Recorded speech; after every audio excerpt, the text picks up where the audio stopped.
So today I wanted to talk a little bit about Fundations, and this is for mom and dad and kids.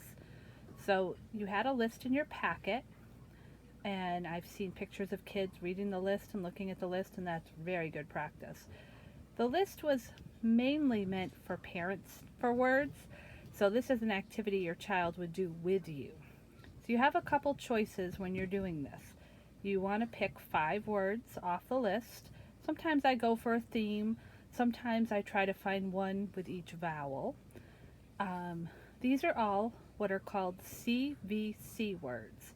That means they start with a consonant, they have a vowel in the middle, and they end with a consonant.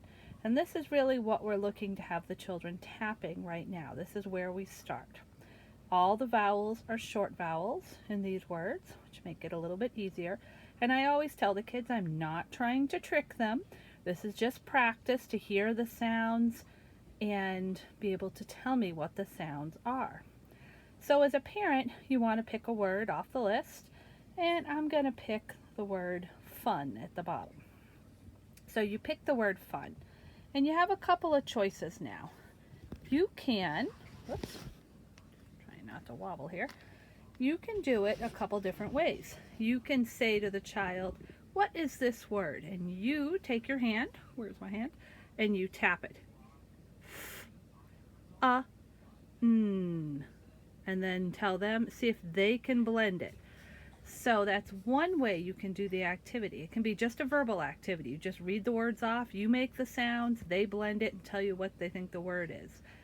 Sometimes kids will focus on one of the sounds, so they may say it with you, and I'd say it with me, and they may grab the n and go net.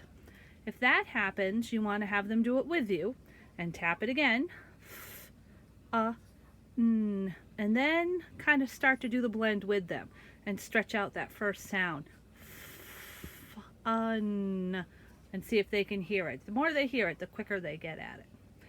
A second way you can do it is say the word to them. Say fun.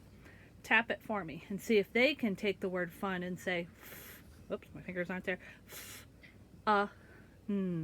that's the sounds. So that's one way you can do it. That's just a verbal activity. You don't need anything else to do it. A second way you can do it is you say the word, and using some kind of paper, I have one of the Fundation boards here, Echo's my little helper. You say the word and they write it. So now you tap it out again and they say Now say they tap it and they hear fin. Then I would, whatever you're using, if you're using something erasable, it's always a wonderful thing. But if you're not, say, oh, nope, the middle one's not right. Try it again. Keep the front and the end. And if an erasable, they can just erase it and then stretch it out with them again. If they need a clue, giving them a clue, the words that are on the cards, and if hopefully you get a chance to watch that video, the clue for up, for you is up.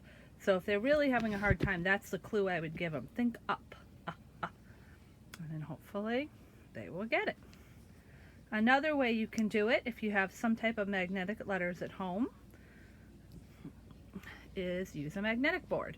So now again, you tap the word out with the child. Fun. See if you can make it with the letters. And they'll check it out and find the letters. And same thing again, if for some reason they grab the M instead of the N, you can say, oh, that says, but they love when they hear what the mistakes are. Hopefully they're okay mistakes. Fum, that makes fum, no M, fun. And see if they can find the letter. And then the last activity you can do is, this is more of a writing activity, is use a combination of words you can tap and sight words to make a sentence. So you might look at your list and say, okay, bed. And say to the kids, okay, let's do a sentence. I see a bed. And you can talk about how many words are in it, which ones are sight words that you already know, and then have them start with those. I, C, A, and then tap out bed. B, E, D.